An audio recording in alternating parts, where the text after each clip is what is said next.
Cuando vemos una publicidad para que compremos un producto o utilicemos un servicio, sabemos que el propósito es, precisamente, que compremos ese producto o utilicemos ese servicio.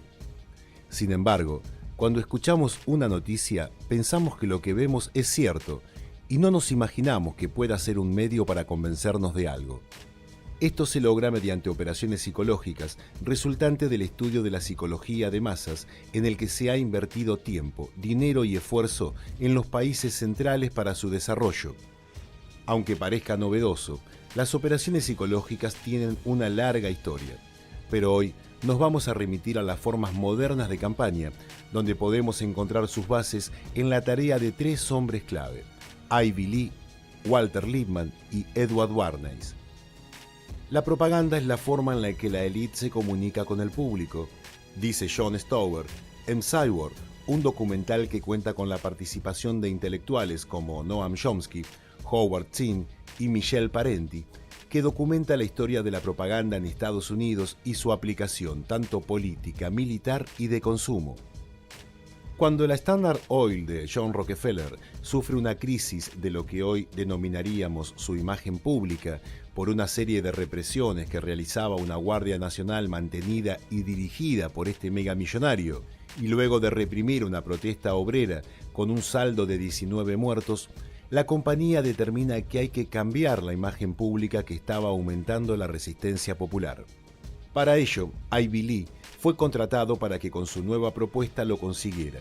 Lee, además de recomendarle que realizara donaciones públicas a Rockefeller, filtra a la prensa que le aconsejaba a la compañía lo siguiente: di la verdad, porque tarde o temprano el público se dará cuenta de ella de todas formas.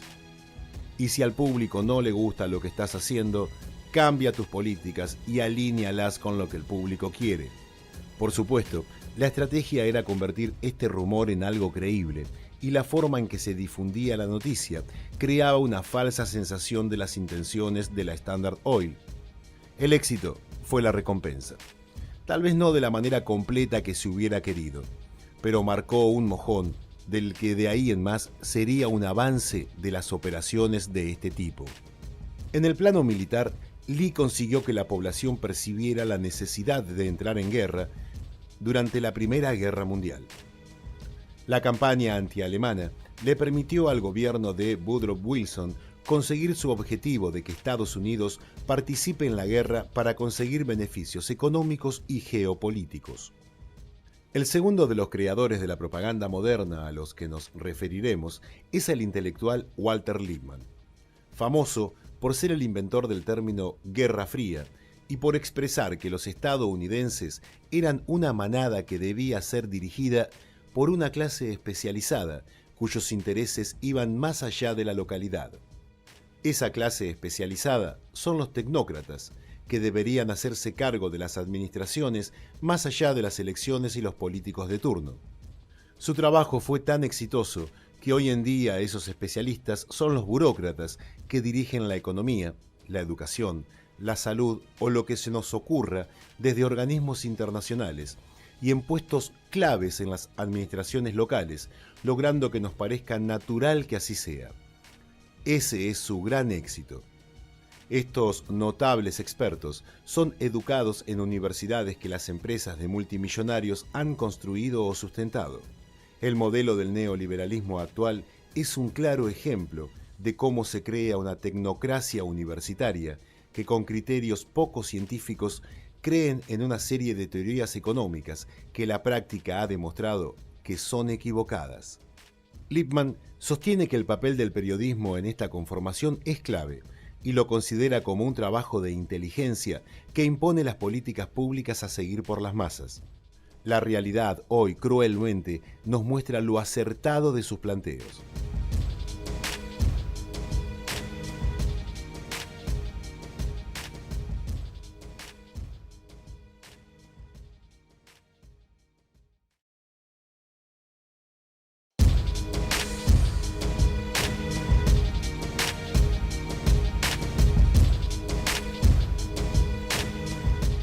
El último de esta trilogía es Edward Bernays, seguramente el más conocido de los tres, sobrino de Sigmund Freud.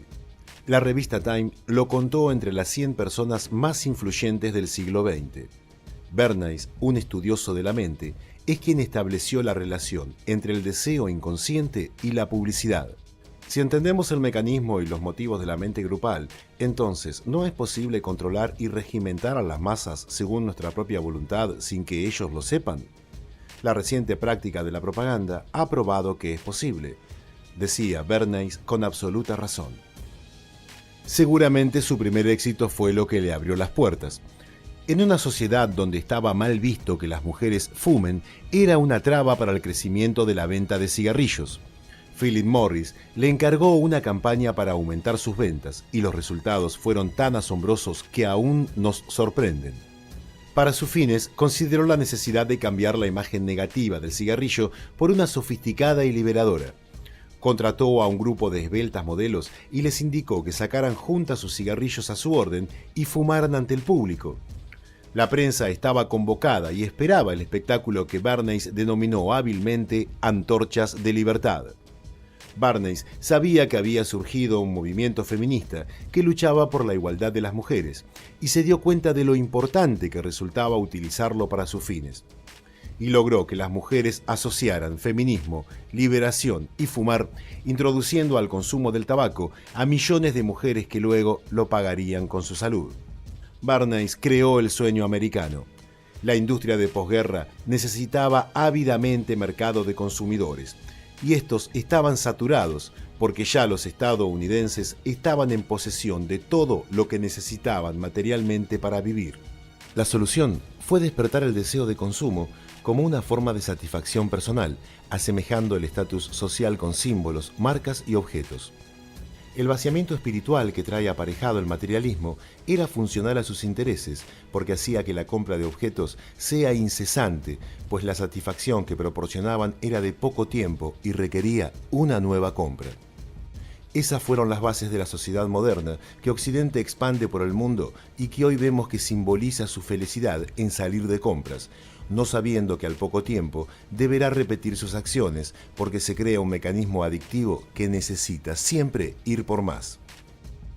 Pero si estos mecanismos servían para vender un producto, también se podrían hacer con una idea, y así la United Fruit Company lo contrató para realizar una campaña que culminó con la caída del gobierno guatemalteco de Jacobo Arbenz, convenciendo a los estadounidenses que era un peligroso dictador comunista.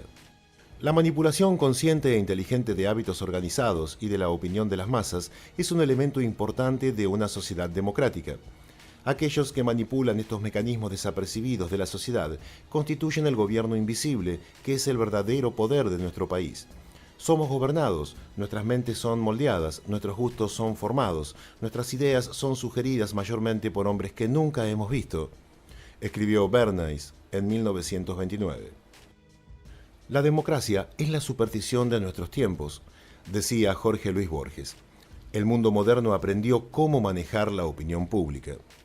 La necesidad de rectificar el lenguaje, modificar términos y significados resultan una pieza fundamental en la idea de manipular el pensamiento. En su novela 1984, George Orwell nos muestra cómo la neolengua es una de las bases que permite manejar las masas. La realidad actual tiene algunos inquietantes parecidos. Hoy no hablamos neolengua, pero sí sabemos que hay términos que son políticamente correctos y otros que no. Lo asombroso es que muchos de quienes tienen sentimientos anti-establishment, que se sienten revolucionarios en sus ideas y pensamientos, en realidad responden a estos laboratorios de operaciones psicológicas que están en los países centrales y son financiados por los personajes más poderosos del planeta, que nos dicen cómo debemos pensar, cómo actuar, cómo sentir. El sistema democrático de corte occidental no escapa a la regla. Nuevamente, Noam Chomsky nos dice que en su país los ejercicios de marketing se llaman elecciones y nos hace notar cómo la campaña de Barack Obama fue premiada por la industria del marketing como la mejor campaña del 2008. Casualmente o no, fue financiada por gigantes financieros como Goldman Sachs y ya sabemos cómo se está paliando el tema de la crisis con ayudas a los bancos que paga toda la sociedad. Las operaciones psicológicas pueden hacernos creer que un presidente puede ser antisistema solo por su color de piel. Sirven para apoyar, pero también para destruir. Hoy vemos cómo gobiernos populares en Latinoamérica tienen serias dificultades para comunicar sus éxitos económicos y sociales, mientras son hostigados hasta por quienes, paradójicamente, se ven beneficiados con sus políticas. Pero no es solo patrimonio de nuestra región. Actualmente se generan primaveras que son aplaudidas por millones y terminan en desastres calculados. Antiguas superpotencias como Rusia retoman su papel de peligro para las sociedades occidentales, o una China que durante sus más de 5.000 años de historia nunca fue expansiva, hoy se presenta con ambiciones de dominar el mundo. Si nos preguntamos por qué el mundo está como está, las respuestas son muchas, pero hay una, las operaciones psicológicas, que debemos incorporar. Estas campañas psicológicas, que pueden influir en el ánimo de las masas de manera muy precisa, causar euforia, esperanza, depresión o desánimo, aceptar pasivamente políticas injustas o hacer revoluciones, han logrado que voluntariamente aceptemos lo que quieren de nosotros.